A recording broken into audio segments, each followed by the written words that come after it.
il serait quand même judicieux d'avoir un principe de précaution. Alors si la piste du Tunisien là, dont on parlait se confirme, est-ce que vous allez tweeter à nouveau?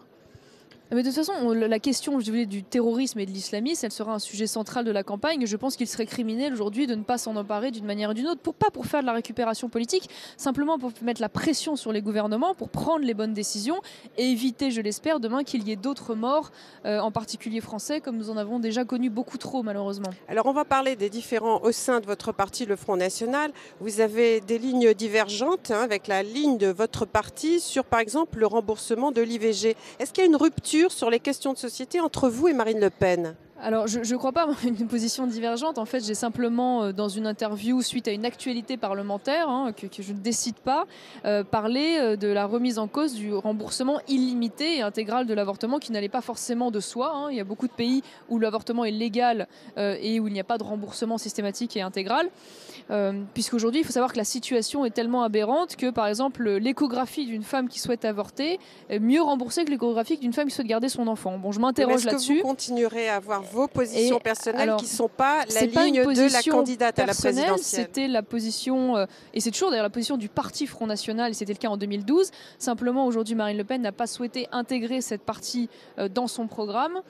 Tout simplement, je pense, parce que c'est un sujet, c'est vrai, aujourd'hui extrêmement clivant, extrêmement tabou, qui fait très vite l'objet de caricatures, et qu'à ce titre, dans un moment de rassemblement, c'était peut-être pas extrêmement judicieux de le mettre au devant de la scène. Voilà. Donc pour vous, le débat est tranché aujourd'hui?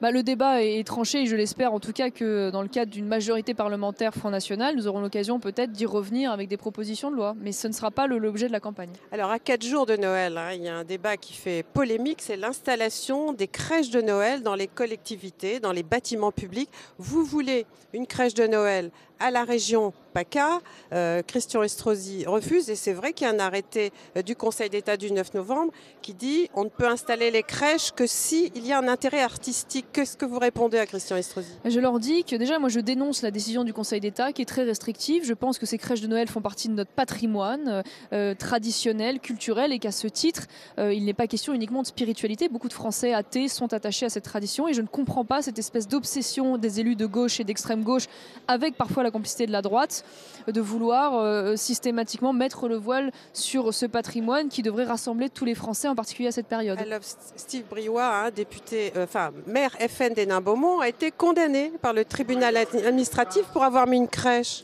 Oui, en effet, pour la crèche de l'année dernière. Et malgré cela, il va quand même enfreindre cette décision puisqu'il a décidé de remettre une crèche cette année. Et je l'en félicite d'ailleurs. Merci Marion Maréchal Le Pen.